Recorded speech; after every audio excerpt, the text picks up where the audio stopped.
सबक नং 61 নামাজের জিকির সমূহের অর্থ as-সালিহিন এবং আল্লাহর নেক বান্দাগণের উপর আশহাদু আমি সাক্ষ্য দিচ্ছি আল্লাহ ইলাহা কোনো মাবুদ নাই। নামাজের সুন্নাত উভয় হাতের বাজু পাঁজরের সাথে খুব মিলিয়ে রাখবে, উভয় পায়ে টাকনুগিরা একবারে মিলিয়ে দিবে। সেজদার সময় পা খাড়া না করে ডান দিকে বের করে দিবে। কবিরা গুনাহ যা তওবা ব্যতীত মাফ হয় না এবং একটি গুনাহ দুজকে নিক্ষিপ্ত হওয়ার জন্য যথেষ্ট, কিন্তু আল্লাহ তাআলা যার উপর মেহেরবানি করেন ওয়াদা খেলাফি করা বা অঙ্গীকার ভঙ্গ করা, কন্যাদেরকে ওয়ারিশ না দেওয়া, কোনো মুসলমানকে বেঈমান, কাফের, খোদার দুশমন বলা, গুনাহের ক্ষতিসমূহ যা দুনিয়াতে ঘটে থাকে, বিবেক বুদ্ধি হ্রাস পায়, আকলের মধ্যে কমে আসে এবং গুনাহ আকলহীন লোকেরাই করে।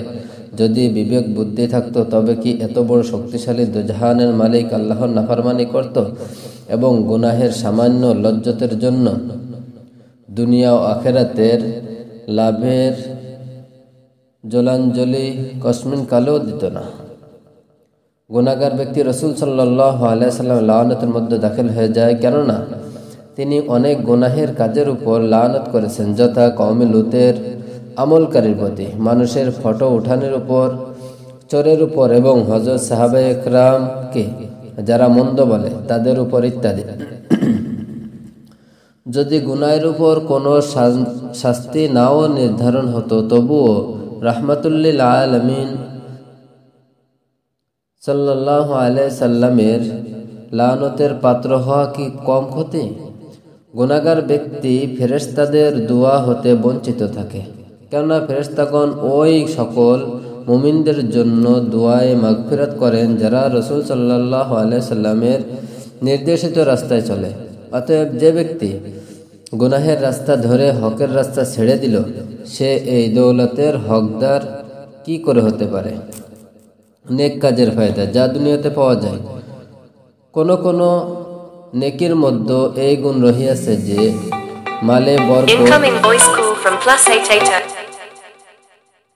মালে বরকত হয়, যথা হাদিস শরীফে রয়েছে, ক্রেতা ও বিক্রেতা যদি সত্য কথা বলে, ওই মালে দোষ ত্রুটি গোপন না করে, তাহলে তাদের ব্যবসায় বরকত দেওয়ার ওয়াদা রহিয়াছে।